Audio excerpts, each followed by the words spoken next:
We're here on Queen Street in Niagara-on-the-Lake, where local wineries are gathered together, rolling out the red carpet on top of the blacktop. Of course, it's the annual Niagara-on-the-Lake Icewine Festival.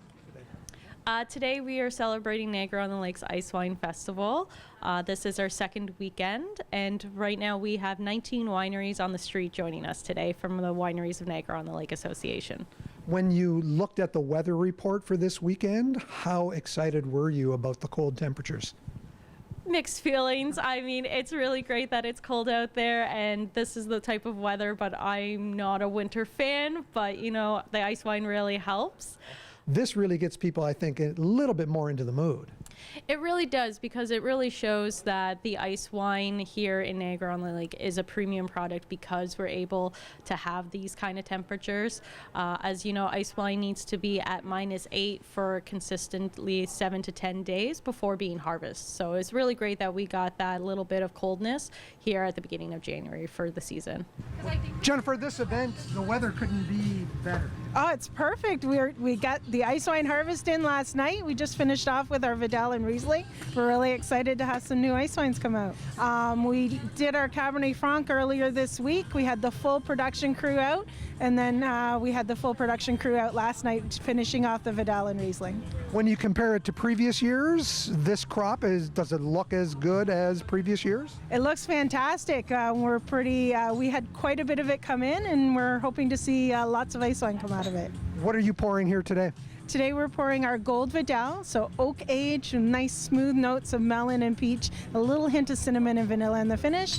And then we have our Sparkling Vidal, which is tropical flavors, melon, peach, lychee, with a light bubble through secondary fermentation. How does that one get that beautiful gold color? Well, that's all grape. That's all that lovely grape in there, and it provides all that lovely color and flavor for us.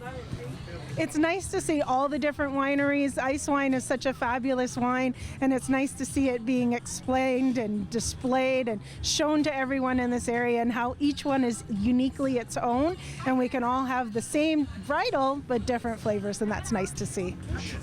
Davish, what's your role at De Simone Vineyards? Well, my role at the De Simone Vineyards is the front of the house and the back of the house.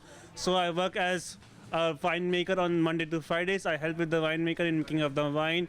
We check the sugars, the breaks, and all those things for making of wine. On the weekends, I work on the retail sector. So I work as a wine server over there. We do tours over there, charcuterie boards, cheese boards. So I help everywhere over there.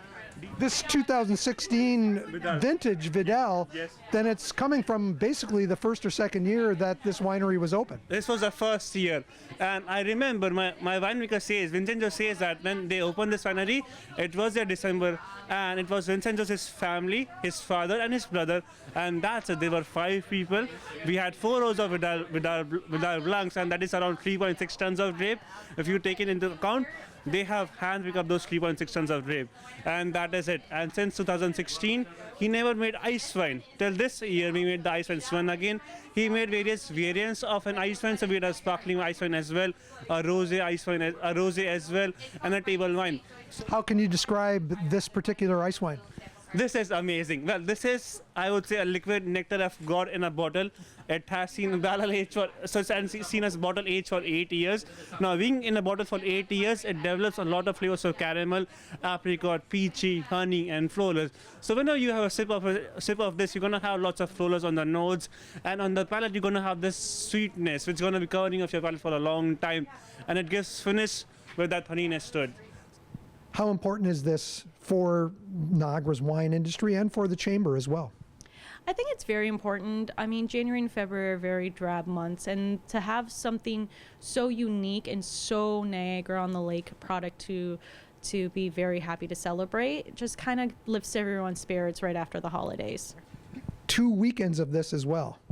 2 weekends on Queen Street, and we did our kick-off weekend last weekend at the Outlet Collection at Niagara. It was just a preview to let guests know that the ice wine season really has begun here in Niagara-on-the-Lake. You also have another big event to cap it all off.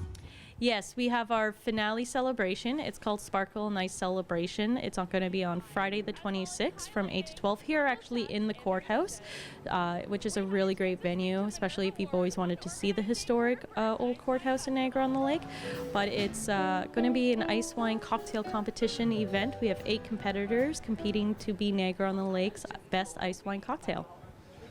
The Icewine Festival continues for one more weekend with the Sparkle and Ice celebration January 26th at the courthouse and another full weekend on Queen Street in Niagara-on-the-Lake to celebrate the sweet nectar. In downtown Niagara-on-the-Lake, I'm Mike Balsom reporting for The Source.